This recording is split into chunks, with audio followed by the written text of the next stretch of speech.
안녕하세요. 부자 오빠입니다. 삼성전자에서 또 일을 했습니다. 하루라도 그냥 넘어가는 날이 없는데 요즘 들어서 파운드리 관련 소식이 특히 많이 나오고 있습니다. 드디어 ST 마이크로 일렉트로닉스로부터 스마트폰 핵심 부품인 MCU를 수주했습니다. 뿐만 아니라 IBM으로부터 서버용 칩도 추가로 수주했는데 이미 파워10이라는 서버용 칩을 수주한 적이 있었죠. 근데 그게 꽤나 만족스러웠는지 추가 물량을 또 받아냈습니다. 자, 이렇게 되면 TSMC와의 격차를 좁히는데 뭐 드라마틱하게까진 아니어도 분명히 조금이라도 플러스 요인이 될 거라고 봅니다. 사실 MCU는 삼성전자 파운드리가 거의 다루지 않던 생소한 품목입니다. 이번 계약건은 애플의 차세대 아이폰에 탑재될 반도체인데 16나노에서 제조될 예정입니다. 항상 5나노, 3나노 얘기하다가 갑자기 16나노라고 하니까 굉장히 허접하게 느껴질 수 있겠지만 원래 MCU 자체가 초미세공정에서 제조되는 반도체가 아닙니다. 태생 자체가 스마트폰의 핵심 두뇌인 모바일 AP처럼 구조가 엄청 복잡하다거나 고성능을 요구하는 반도체가 아니라 신호를 처리하고 제어하는 반도체입니다. 일반적으로 자동차와 전자기기에 필수적으로 탑재가 되죠. 요즘 차량용 반도체 부족으로 신차 출고가 지연되고 있는데 여기에 MCU도 한몫하고 있습니다. 스마트폰용 MCU가 하는 역할은 사용자가 스마트폰을 사용하지 않을 때 수많은 센서에서 취합된 정보를 실시간으로 처리하는 역할을 합니다. 항상 깨어 있어서 모니터링을 해야 되기 때문에 아무래도 미세 공정에서 제조될수록 전력 효율이 좋아지겠죠. 이게 아이폰에 탑재되는 반도체다 보니까 MCU 중에서는 단가가 그래도 비싼 편에 속합니다.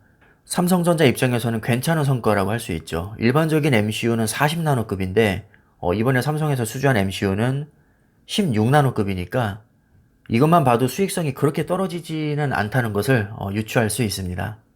스마트폰에 탑재되는 만큼 작고 정교하게 만들어야 되기 때문에 아무래도 일반적인 MCU보다는 기술적 난이도가 더 높고 가격도 비쌀 수밖에 없습니다. 특이한 점은 그동안 ST 마이크로 일렉트로닉스에서는 MCU를 외부에 위탁하지 않고 본인들이 직접 생산을 했었거든요. 근데 이번에 이례적으로 삼성전자에게 위탁을 한 겁니다.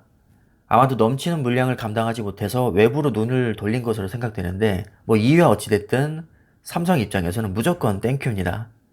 당연히 TSMC도 생각을 했겠지만 아시다시피 걔네들은 너무 바쁘거든요. 이미 물량이 꽉 차 있어서 상대적으로 돈이 안 되는 MCU는 아마 맡기기가 쉽지 않았을 겁니다. 삼성에서 MCU 물량을 받은 게 2017년 네덜란드 차량용 반도체 기업인 NXP 반도체로부터 물량을 받은 이후로 4년 만에 처음입니다. 사실 MCU는 TSMC가 거의 다 해먹다시피 하는 분야거든요.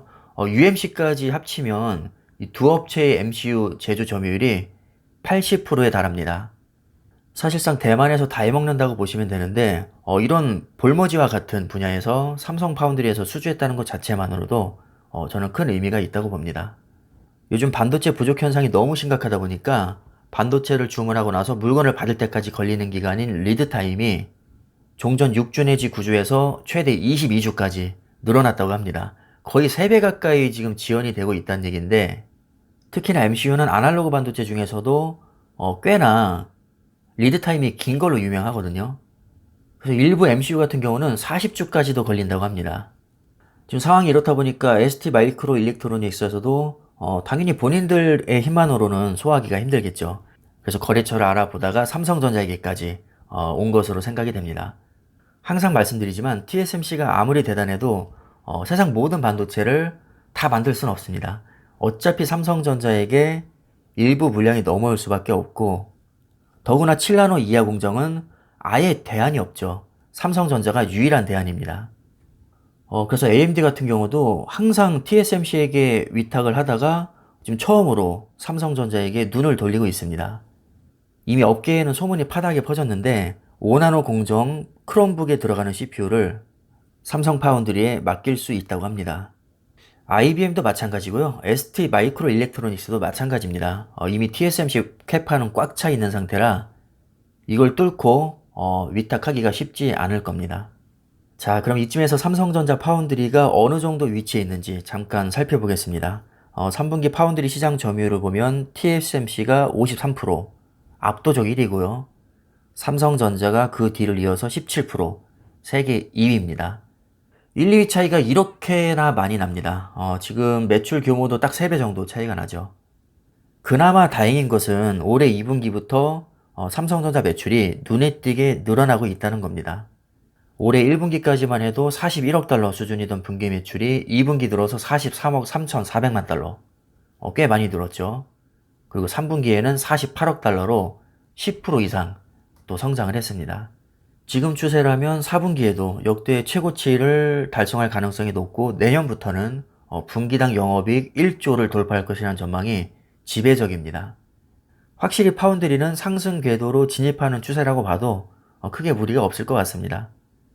우리가 뉴스로 그토록 지겹게 들었던 파운드리 호재들이 드디어 가시적인 성과를 내고 있는 것이죠.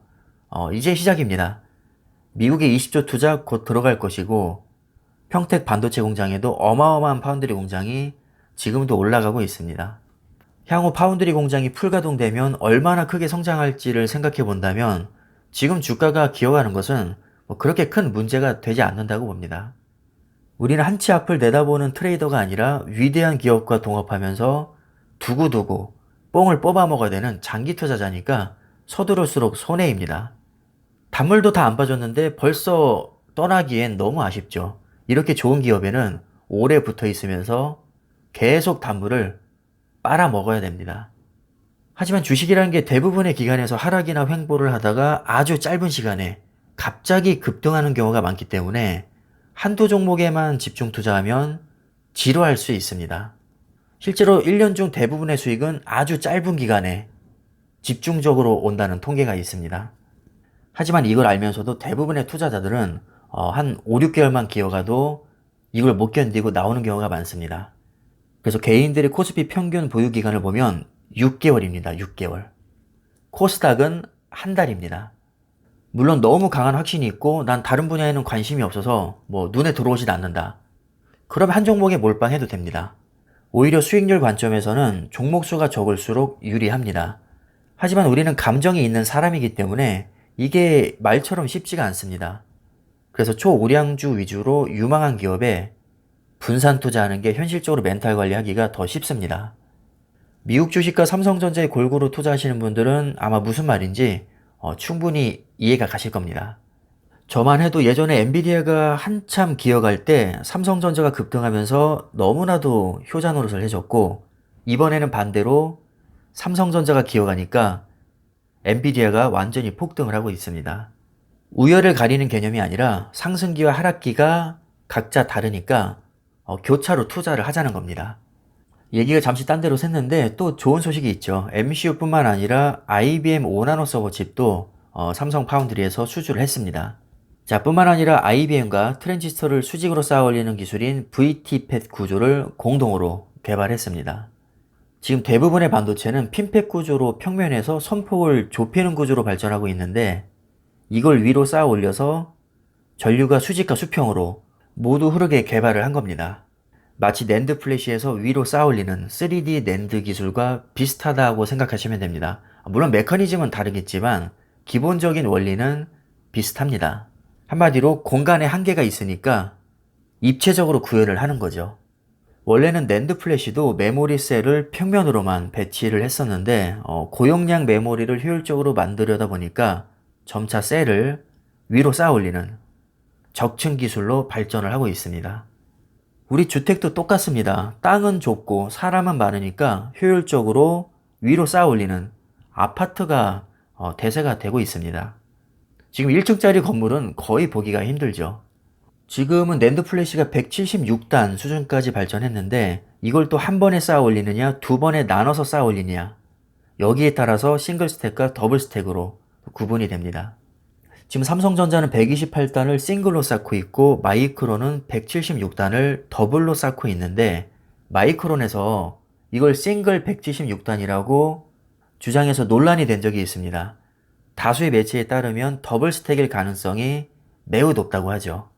삼성전자도 더블 스택으로 쌓으면 256단까지 충분히 가능하기 때문에 기술력에서는 확실히 우위에 있다고 볼 수 있습니다.